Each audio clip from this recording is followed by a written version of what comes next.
Hi friends, இன்னைக்கு காலையில் எங்கள் வீட்டில் வந்து என்ன லஞ்சு செஞ்சேன்னு பார்க்கலாமா?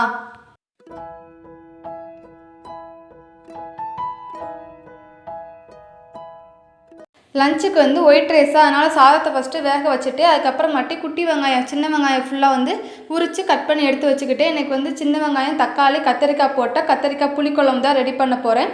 அதுக்காக ஃபஸ்ட்டு சின்ன வெங்காயத்தை ஃபுல்லாக தோலியை உரிச்சிட்டு நல்லா குட்டி குட்டியாக கட் பண்ணி எடுத்து வச்சுக்கிட்டேன். கத்திரிக்காய் வந்து நீல வாக்கில் அரைஞ்சி எடுத்துக்கிட்டேன். நீங்கள் குட்டியாக கட் பண்ணி சேர்க்கறனாலும் சேர்த்துக்கலாம். நீல வாக்கில் அரைஞ்சி சேர்த்தோம் அப்படின்னா இன்னும் கொஞ்சம் டேஸ்ட்டு நல்லாயிருக்கும் அப்படின்ட்டு நான் வந்து இன்றைக்கி நீல வாக்கில் தான் அரைஞ்சி எடுத்திருக்கேன்.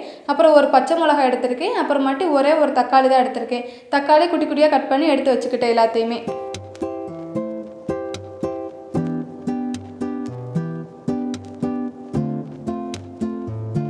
அடுப்பில் ஒரு கடாய் வச்சுட்டு கொஞ்சம் எண்ணெய் ஊற்றிட்டு கடுகு போட்டு கொஞ்சம் ஒரு 4-5 வெந்தயம் மட்டும் போட்டுக்கோங்க. போட்டு கடுகு பொரிஞ்சதுக்கப்புறமாட்டி காஞ்ச மிளகாயும் கருவேப்பிலையும் போட்டுக்கோங்க. நான் வந்து காஞ்ச மிளகா போடல, கருவேப்பிலை மட்டும்தான் போட்டிருக்கேன். அப்புறம் ஒரு 2-3 பூண்டு, ஒரு பச்சை மிளகாய் கீரி அதை போட்டிருக்கேன்.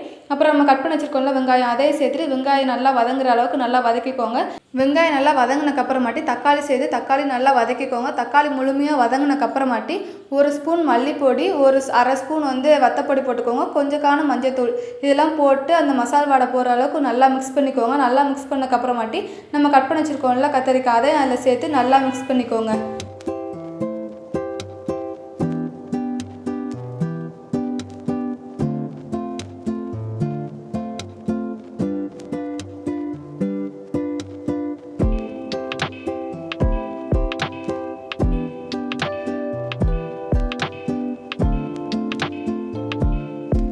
மசாலா கத்திரிக்காய் ஃபுல்லாக நல்லா வதக்கினக்கப்புறமாட்டி கத்திரிக்காய் வேக விடணும். அதுக்கு தண்ணி ஊற்றிக்கோங்க. தண்ணி ஊற்றி கத்திரிக்காய் வந்து மூடி போட்டு நல்லா வேக விடுங்க. கத்திரிக்காய் சீக்கிரம் வெந்துடும். நம்ம நீல வாக்கில் குட்டி குட்டியாக தான் கட் பண்ணியிருக்கோம், அதனால் வந்துட்டு சீக்கிரம் வெந்துடும். அது வெந்தக்கப்புறமாட்டி நீங்கள் வந்துட்டு புளி தண்ணி ஊற்றிக்கோங்க. புளி தண்ணி நல்லா கரைச்சி அதில் ஊற்றிக்கோங்க. புளி தண்ணி ஊற்றி நல்லா கொதிச்சக்கப்புறமாட்டி இதுக்கு தேவையான அளவுக்கு உப்பு போட்டுக்கோங்க. உங்கள் குழம்புக்கு தேவையான அளவுக்கு உப்பு போட்டுட்டு நான் வந்து தேங்காய் வந்து அரைச்சி வச்சுருக்கேன் மிக்சியில், அதை கடைசியாக போட்டுக்கிறேன். புளிக்குழம்புக்கு கடைசியாக வந்துட்டு நாட்டு சர்க்கரையோ வெல்லமோ போட்டால் சூப்பராக இருக்கும். நான் கொஞ்சம் நாட்டு சர்க்கரை எங்கள் வீட்டில் இருந்தது, அதனால் கொஞ்சம் நாட்டு சர்க்கரை போட்டு நல்லா மிக்ஸ் பண்ணிவிட்டு இறக்கி வச்சுட்டு அவ்வளோ சூப்பராக இருந்தது கத்திரிக்காய் புளிக்குழம்பு.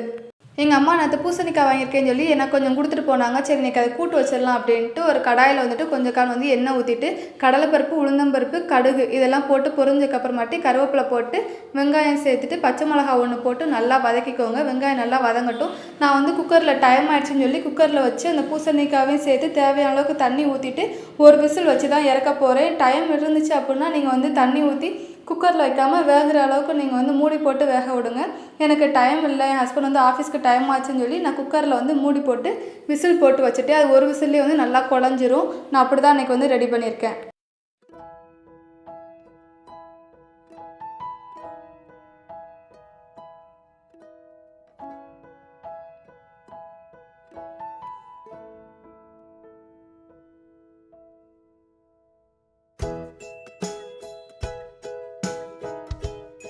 பூசணிக்காய்க்கு ஒரு விசில் வச்சு இறக்கிட்டு விசில் போனதுக்கப்புறமாட்டி ஓப்பன் பண்ணி பார்த்தேன். பூசணிக்காய் நல்லா வெந்திருந்தது.